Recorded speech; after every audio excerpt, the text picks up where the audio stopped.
Mass Tollywood లో వివాద రహితుడుగా గుర్తింపు ఉన్న సీనియర్ నటుడు రాజేంద్ర ప్రసాద్ వ్యాఖ్యలు తీవ్ర దుమారం రేపుతున్నాయి. రాబిన్ హుడ్ సినిమాలో నటించిన క్రికెటర్ డేవిడ్ వార్నర్ ను ప్రీ రిలీజ్ ఈవెంట్ లో బూతులు తిట్టాడు. క్రికెట్ ఆడవయ్యా అంటే స్టెప్పులు వేశాడంటూ సెటైర్లు వేశాడు రాజేంద్ర ప్రసాద్. ఒరే వార్నర్ అంటూ సంబోధించడంతో ఫ్యాన్స్ అవాక్కయ్యారు.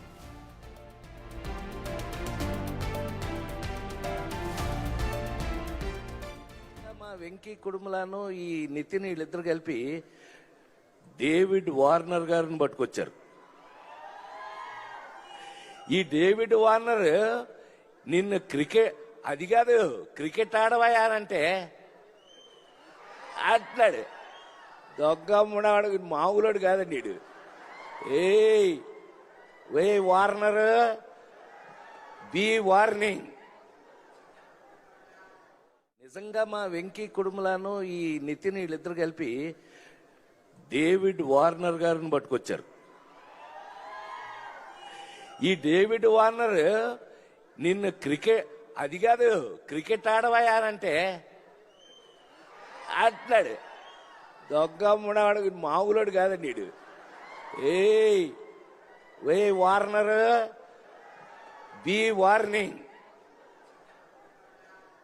నిజంగా మా వెంకీ కుడుములను ఈ నితిన్ వీళ్ళిద్దరు కలిపి డేవిడ్ వార్నర్ గారిని పట్టుకొచ్చారు.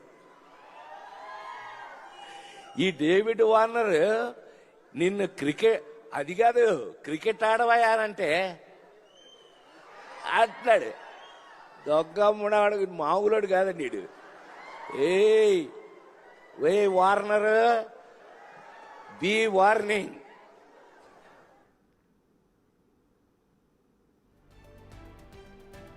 టాలీవుడ్ లో వివాద రహితుడుగా గుర్తింపు ఉన్న సీనియర్ నటుడు రాజేంద్ర ప్రసాద్ వ్యాఖ్యలు ఇప్పుడు తీవ్ర దుమారం రేపుతున్నాయని చెప్పాలి. దీనికి సంబంధించిన పూర్తి డీటెయిల్స్ ని మా ప్రతినిధి శ్రీపాల్ అందిస్తారు. శ్రీపాల్, మనం చూస్తున్నాం ఇటు రాజేంద్ర ప్రసాద్ డేవిడ్ వార్నర్ పై అయితే కొన్ని వ్యాఖ్యలు చేశారు.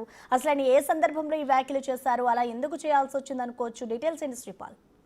ప్రసన్న, నిన్న ఆడియో ఫంక్షన్ జరిగింది నోవాటెల్లో హెచ్ఎస్సిసి దగ్గర ఆడియో ఫంక్షన్ రాబిన్ హుడ్ జరిగినందుకు. దీనికి డేవిడ్ వార్నర్ అయితే ఈ సినిమాలో యాక్ట్ చేశాడు, ప్లస్ దీనికి గెస్ట్ గా కూడా వచ్చాడు. నిన్న అతను విదేశాల నుంచి వచ్చిన తర్వాత ఈ నిన్న జరిగిన ఫంక్షన్ లో రాజేంద్ర ప్రసాద్ గారు అయితే కొంచెం అసభ్యకరమైన మాటలు అయితే మాట్లాడడం జరిగింది. ఒరే వార్నరా, డేవిడ్ వార్నర్ ఇలా తాగుతూ ఇలా కాలి చెప్పుతూ, అంటే పుష్పలో వేసిన సాంగ్ గతంలో క్రికెట్ ఆడినప్పుడు కూడా అలాంటి వేషాలు వేసావని చెప్పేసి కొంచెం అబ్యూజ్ గా మాట్లాడడం జరిగింది. తర్వాత కూడా డేవిడ్ వార్నర్ కూడా కొంచెం అసభ్యంగా మాట్లాడి ఒరే వార్నర్ నీకు వాచిపోయింది అంటే కొంచెం అంటే చెప్పలేని విధంగా మాట్లాడడం జరిగింది. దీని ద్వారా ఎందుకంటే డేవిడ్ వార్నర్ ఉన్న ఫ్యాన్స్, తెలుగు ఫ్యాన్స్ కావచ్చు, ఇటు ఇండియా ఫ్యాన్స్ కావచ్చు, ఖచ్చితంగా కొంత అసభ్యంగానైతే రాజేంద్ర ప్రసాద్ మీద కామెంట్లు పెడుతున్నారు. ఖచ్చితంగా ఇది ఒక తీవ్ర దుమారం అయితే రేపుతుంది ఇంటర్నెట్ లో. ఇది ఒక డేవిడ్ వార్నర్ లాంటి ఒక లెజెండ్ క్రికెటర్ ని ఇంత మాటలు ఎలా అంటాడని చెప్పేసి కూడా ఖచ్చితంగా అంటున్నారు Prasanna. Okay, thank you Sripal. నిజంగా మా వెంకీ కుడుములను ఈ నితిన్ వీళ్ళిద్దరు కలిపి డేవిడ్ వార్నర్ గారిని పట్టుకొచ్చారు. ఈ డేవిడ్ వార్నర్ నిన్ను అది కాదు క్రికెట్ ఆడవయానంటే అట్లాడు దొగ్గమ్ముడాడు మామూలుడు కాదండి వీడు. ఏ వార్నర్ బి వార్నింగ్.